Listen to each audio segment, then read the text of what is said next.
I'm Robert P. Fitton, and this is a quick synopsis for Time Portal Alpha. Present drought conditions in California don't even begin to paint a picture of what Los Angeles would be like without that incoming water. Pioneers like William Mulholland and Fred Eaton saw the possibilities of creating a megacity that we see today.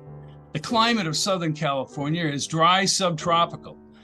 Economically, socially, physically, Los Angeles would be but a remnant of its present-day manifestation. Mark McKenna and his crew of Time Portal Alpha are testing a vehicle that simulates journeys back in time. They operate outside the dimensional limitations of the real world. Now, ladies and gentlemen, what would an abuse of science and power be like without a crazy doctor? Doctor this or a crazy doctor that? Dr. Miguelito Loveless from the original Wild Wild West comes to mind.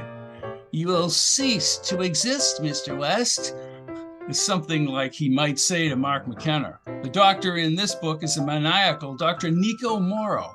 He's a man of both genius and evil, like Loveless, and has broken the time barrier to radically alter the present-day timeline with his own experiments. Nico wishes to diminish the United States into a minor world power, seething in poverty and unable to take care of its own people. Things change radically and swiftly as time itself is altered. Nico has found a point in the 20th century where he changes the timeline and prevents the Los Angeles aqueduct from being constructed.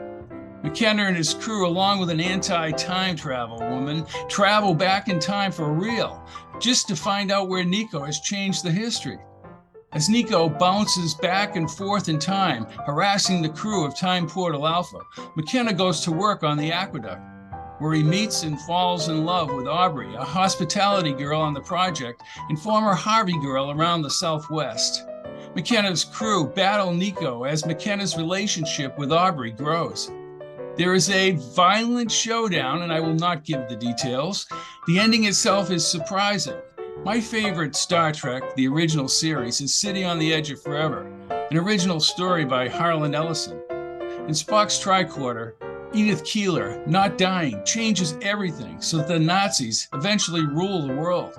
Kirk is faced with the choice of letting Keeler die in the present timeline as it progresses. I am enthralled with parallel worlds, like in the TV show Sliders.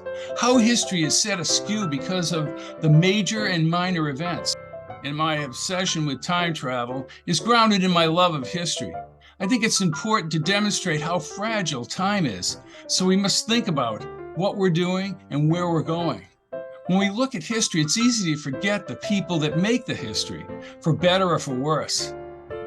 That being said, strange quirks and bad luck can change history. But as we see in Time Portal Alpha, fate can act in a good way and bring about a human effort with dazzling outcomes. Time Portal Alpha is sold at Amazon in Kindle and paperback. The audio is at audible.com. I'm Robert P. Fitton, and this has been a quick synopsis of Time Portal Alpha.